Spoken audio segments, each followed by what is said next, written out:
What? Obviously, no harm at all. Okay, that's a Um, W. Okay, you're talking. W, big W. but big W. We The fact appreciate that harm. We good. We good on it.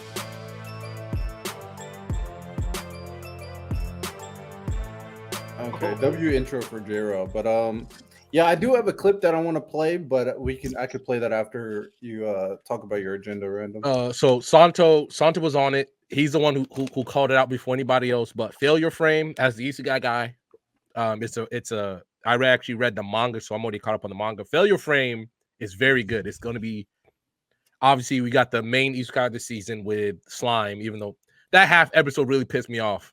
I hate when That half they do that. episode I hate when they pissed do me that. off. But failure frame is great, and it's a great main character. It's one of those like if you watch Tsukimichi, it's basically that first interaction with the goddess, except way serious and way more people. And my boy's out for revenge in like a very, very good way. He's very smart.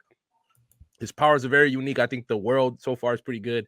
And where I'm worried that the way the manga is being released, the anime is going to catch up to it pretty quick. But so far so good. I think the animation looks fantastic. So Pete, failure frame, if you have a chance. Santo's been trying to put you on for a minute. I'm co-signing it. My failure frame is great. Make sure you watch it, especially if you love Isekai. W failure frame. What makes it different from other isekais? Because now we got to start putting, put these differences because there's so many out there. We that- just talked So I'll about. say this. What obviously no harm at all. Okay, that's a W. Okay, you're talking. W, big W. But big W. We The appreciate fact that harm. We good. We good on it. not in Isekais, man. They spam that shit in Isekais. They spam it in general.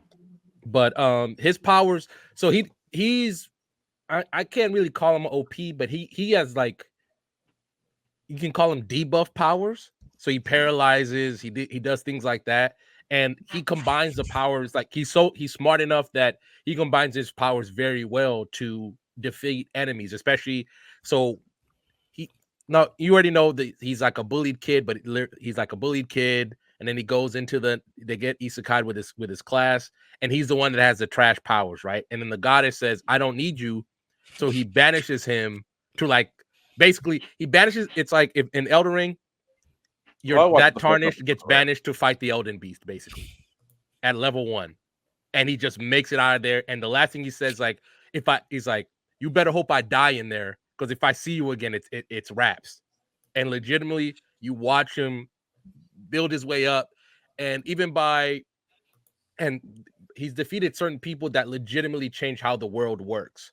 And the goddess has been trying to figure it out for a while. Like, oh, how come I lost this very OP character? And all he did was debuff him enough so that a second character that he meets gets the kill, because he's never going to be able to truly win battles by himself. He's very smart, so he sets traps, ambushes, things like that, and that's how he wins his fights. But he's very smart. He finds like really good people, like his first companion in his party is very good. Is very, very good, very strong, and he knows how to really use her powers to help him defeat his enemies. So I would always say check out something like that, because as much as I love an OP character, giving the character like he has debuff, like Santo put in his thing. He has paralyzed, sleep, and silence. How the fuck am I supposed to beat how the hell am I supposed to beat the Elden Beast with that? And he finds a way to do it. What is his personality like? Like he's so because he grew up around very abusive parents that abandoned him when he was like 12, and then he got adopted by his aunt and uncle. So he has a very dark side that he hides away from people. And due to his aunt and uncle, he basically learned how to be this meek person. But when he gets betrayed by the goddess, right, and then the people of the class, the like majority of people in the class just throw him away because the goddess said so. His dark personality comes back out, and that's where he starts plotting and doing shit. Okay, a little bit. Okay, sounds like a little world. And he don't play.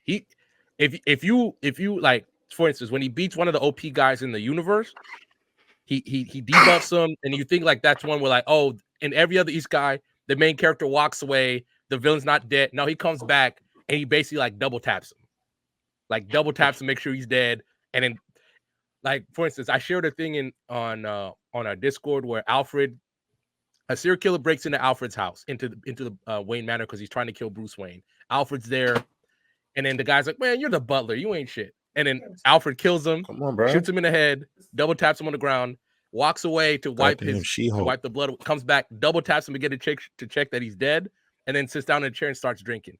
That's basically what he does. So he's very thorough. He's very thorough. So check it out if you get a chance.